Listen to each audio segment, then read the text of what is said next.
আমি গত পর্বে হকিং নিয়ে কথা বলেছি গত সপ্তাহে। তো এই সপ্তাহে আমরা কথা বলবো হচ্ছে লুই পাস্তুর নিয়ে। জি, ঠিক আছে। আচ্ছা, তো পৃথিবীর শ্রেষ্ঠ বিজ্ঞানীর পর্বে আজকে আমাদের আছে লুই পাস্তুর। আমরা এই মহাবিজ্ঞানী লুই পাস্তুর নিয়ে কথা বলবো। ওনার জন্ম হচ্ছে 1822 সালে, মৃত্যু হয়েছে 1895 সালে। ওনার মূল অবদান ছিল জীবাণু তত্ত্ব এবং পাস্তুরাইজেশন প্রক্রিয়া, যেটা এখনো ব্যবহার করা হয়, এবং জলাতঙ্ক ও অ্যানথ্রাক্স রোগের ভ্যাকসিন অর্থাৎ টিকা তিনি আবিষ্কার করেছিলেন, এবং এই রোগগুলি জীবাণু শনাক্ত করতে সক্ষম হয়েছিলেন। He is regarded as one of the founders of modern bacteriology and has been honored as the father of bacteriology and the father of microbiology. তাহলে ওনাকে ব্যাকটেরিওলজির এবং মাইক্রোবায়োলজির জনক হিসেবে অনেকে স্বীকৃতি দিয়েছেন। তো এর আগে মানুষ জীবাণু তত্ত্ব বা মাইক্রোবায়োলজি সম্পর্কে ধারণা ছিল না। 1822 সালের কথা আমরা 1822 থেকে 95 সালের কথা আমরা বলছি, যখন জীবাণু সম্পর্কে মানুষের ধারণাই ছিল না। ওই সময় এই লুই পাস্তুর, এই যে আমরা প্যাস্টুরাইজেশন প্রক্রিয়া জানি, দুধকে প্যাস্টুরাইজেশন প্রক্রিয়ার মাধ্যমে এখনো এইটা করা হয়, গরম করে আবার ঠান্ডা করা হয়। এই যে দুধ কেন নষ্ট হয়ে যায় সেটা উনি আবিষ্কার করেছিলেন, যে দুধের মধ্যে অদৃশ্য কিছু জীবাণু থাকে, ব্যাকটেরিয়া নাম। এই ব্যাকটেরিয়াগুলির কারণে দুধ নষ্ট হয়। তো উনি দেখেছেন যে দুধকে গরম করে আবার ঠান্ডা করলে এই ব্যাকটেরিয়াগুলি আর কাজ করে না, নষ্ট হয় না দুধ।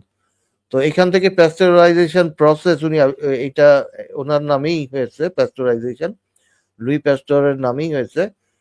উনি এটা আবিষ্কার করেন এবং এখানে দুধকে সংরক্ষণ করার প্রসেসটি উনি এটা আবিষ্কার করেছিলেন, যে দুধ নষ্ট হয় ব্যাকটেরিয়ার কারণে, এবং ব্যাকটেরিয়াকে জাল দিলে তারা আর কাজ করে না, এবং ঠান্ডা করলে আর কাজ করে না। তাহলে গরম করে ঠান্ডা করে দুধকে প্রিজার্ভ করা যায়। এটা ওনার প্রক্রিয়া, ওনার আবিষ্কার ছিল। তো লুই পাস্তুর 1822 সালে 27শে ডিসেম্বর ফ্রান্সের জুরা প্রদেশের দোল শহরে জন্মগ্রহণ করেন, আর বোয়া শহরে বেড়ে ওঠেন। তো ওনার বাবা অত্যন্ত গরিব একজন ছিল, ট্যানারিতে কাজ করত। কিন্তু ওনার বাবা চেয়েছিল যে লুই পাস্তুর উচ্চ শিক্ষিত হোক, কিন্তু স্কুলে খুব একটা মনোযোগী ছিল না লুই পাস্তুর। ওনার বাবা অনেক কষ্ট করে ওনাকে শিক্ষার জন্য পাঠান ফ্রান্সের বিশ্ববিদ্যালয়। তো দরিদ্র পিতা সেখানে একটি ট্যানারিতে চাকরি করতেন। উনি অনেক কষ্ট করে 1847 সালে পাস্তুর ফ্রান্সের একল শহর থেকে পদার্থবিজ্ঞান, রসায়ন এইসব ডিগ্রি অর্জন করেন।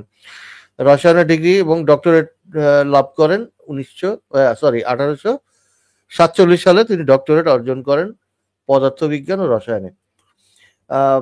কিন্তু ওনার সমস্ত জীবন উনি এমন একজন মানুষ ছিল যে উনি মানুষের কল্যাণে, মহান একজন ছিল যে মানুষের কল্যাণে উনি জীবনকে ডেডিকেট করে দিয়েছে। অন্যদেরকে বাঁচানোর জন্য উনি সমস্ত সময়ই ব্যস্ত থাকতেন, যে কিভাবে মানুষকে রক্ষা করা যায় এই গবেষণায় উনি ব্যস্ত থাকতেন। এমন একজন বিজ্ঞানী তিনি। এমনকি ওনার যে গবেষণা, এটা হচ্ছে যে উনি প্রথমে শুরু করেন জলাতঙ্ক রোগ। ওনার নিজের কন্যা হচ্ছে জলাতঙ্ক রোগে আক্রান্ত হয়ে মৃত্যুশয্যায় ছিল। তো এই সময় উনি তার ফ্যামিলি বাদ দিয়ে এই রোগ কিভাবে নিরাময় করা যায় তার চিকিৎসার জন্য দিনরাত পরিশ্রম করতেন। এমনকি ওনার বউয়ের সাথেও সম্পর্ক কিছুটা ছেদ পড়ে যায়, কারণ উনি দিনরাত এইটা নিয়ে পরিশ্রম করতে থাকেন যে এই রোগ কিভাবে মানুষকে বাঁচানো যায় এই রোগ থেকে। তো উনি এই গবেষণা করতে করতে একসময় এই আবিষ্কার করেন যে একটি জীবাণু, যে জীবাণু জলাতঙ্ক রোগ ছড়ায়। তবে এইটা দুধে যেমন জাল দিয়ে বাঁচানো যায়, মানুষকে তো জাল দেওয়া যাবে না। তাহলে এই রোগ থেকে কিভাবে মানুষকে বাঁচানো যায় এটা নিয়ে উনি গবেষণা শুরু করেন। তো উনি দেখতে পান যে কুকুর যখন জলাতঙ্করে আক্রান্ত হয়। এই কুকুরটা কামড় দিলে মানুষও এই জলাতঙ্ক রোগে আক্রান্ত হয়। কুকুরের রক্তে এবং তার লালার মধ্যে এই রোগের জীবাণু উনি শনাক্ত করেন। তো শনাক্ত করার পর উনি দেখেন যে মানুষকে কামড় দিলে মানুষকে কামড় দিলে এই রোগে আক্রান্ত হয়ে যায়। তো এখন কিভাবে মানুষকে বাঁচানো যায়, এই জন্য তিনি গবেষণা করে এই জীবাণু থেকে বাঁচার জন্য উনি শুরু করেন টিকা আবিষ্কার। তো তিনি গবেষণা কর্ম চালিয়ে যান এবং কর্মজীবনে উনি দিজো ত্রাসবুর্গ বিশ্ববিদ্যালয় শিক্ষকতা করতে থাকেন 1854 সালে। পাঁচশো স্থানীয় এক বিশ্ববিদ্যালয় বিজ্ঞান বিভাগের ডিন হিসেবে নিয়োগ লাভ করেন।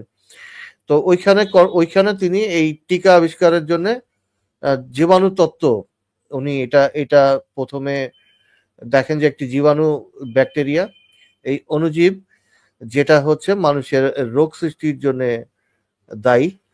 এবার এই রোগটাকে উনি দেখেন যে দুর্বল জীবাণুগুলি যদি মানুষের শরীরে দেওয়া হয় তাহলে পরবর্তীতে এই রোগ আর কাজ করে না। তো উনি দুর্বল ব্যাকটেরিয়াকে মানুষের শরীরে ঢুকিয়ে দেন।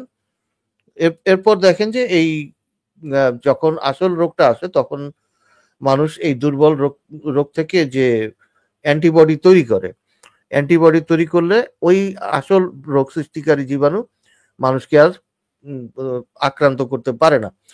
তো এই জীবাণু তত্ত্ব দিয়ে উনি বিখ্যাত হয়ে যান এবং উনি টিকা আবিষ্কার করেন। তো উনি প্রথমে অ্যানথ্রাক্স এবং জলাতঙ্ক দুটি রোগের টিকাই আবিষ্কার করেছেন। অ্যানথ্রাক্সের উনি একটি ব্যাকটেরিয়াকে শনাক্ত করতে পেরেছিলেন, ব্যাসিলাস অ্যানথ্রাসিস। ব্যাসিলাস অ্যানথ্রাসিস রোগটা উনি দেখেন যে গরু ছাগলের মধ্যে থাকে এবং উনি দেখেন যে এই অ্যানথ্রাক্স রোগীর মধ্যে যদি দুর্বল ব্যাকটেরিয়া তার মধ্যে দেওয়া হয় তাহলে পরবর্তীতে সবল যে রোগ সৃষ্টিকারী ব্যাকটেরিয়া আর কাজ করতে পারে না। তো এইভাবে তিনি অ্যানথ্রাক্স এবং জলাতঙ্ক একইভাবে দুটি রোগের টিকা উনি এখানে আবিষ্কার করেন এবং সেইভাবে রোগ নিরাময় করতে সক্ষম হন। যে কুকুরের থেকে আক্রান্ত হওয়া জলাতঙ্ক এবং গরু ছাগলের অ্যানথ্রাক্স সবগুলি উনি টিকা আবিষ্কার করেন। যে পুরস্কারগুলি পেয়েছিলেন একটা হচ্ছে রামফোর্ড মেডেল পেয়েছেন 1886 সালে।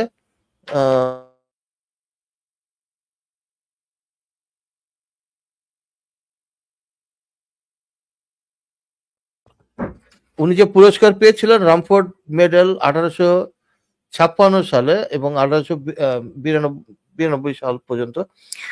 এরপর কুপলি মেডেল পেয়েছেন 1874 সালে। নিশানে মাজেদি আলবার্ট মেডেল পেয়েছেন 1882 সালে। লি ওয়েন হয়েক মেডেল পেয়েছেন 1895 সালে। তো এই কয়েকটি পুরস্কার উল্লেখযোগ্য। ওনার মৃত্যু হয় জলাতঙ্কের টিকা আবিষ্কারের পরে। ফ্রান্স সরকার পাস্তর ইনস্টিটিউট স্থাপন করেন ফ্রান্সে। এই ইনস্টিটিউট পরিচালক থাকা অবস্থায় 1895 সালে লুই পাস্তর মৃত্যুবরণ করেন। তো উনি মৃত্যুর পরেও আমাদের কাছে স্মরণীয় বরণীয় একজন বিজ্ঞানী, যিনি তার সম্পূর্ণ জীবন মানুষের সেবায় এবং মানুষকে রোগমুক্ত করার জন্য কাটিয়েছেন। সুতরাং আমরা অবশ্যই শ্রদ্ধা ভরে এই মহান বিজ্ঞানীকে স্মরণ করছি, যার কারণে আজকে পৃথিবীর কোটি কোটি মানুষ রোগ মুক্তি এবং জীবাণু থেকে মুক্ত হয়ে সুস্থভাবে জীবনযাপন করতে সক্ষম। এবং ওনার এই কঠোর পরিশ্রমের ফলে প্রচুর মানুষ আজকে বেঁচে গেছে।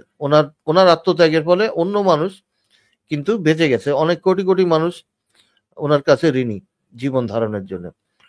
এই ছিল আজকের আয়োজন আমাদের লুই পাস্তরকে নিয়ে।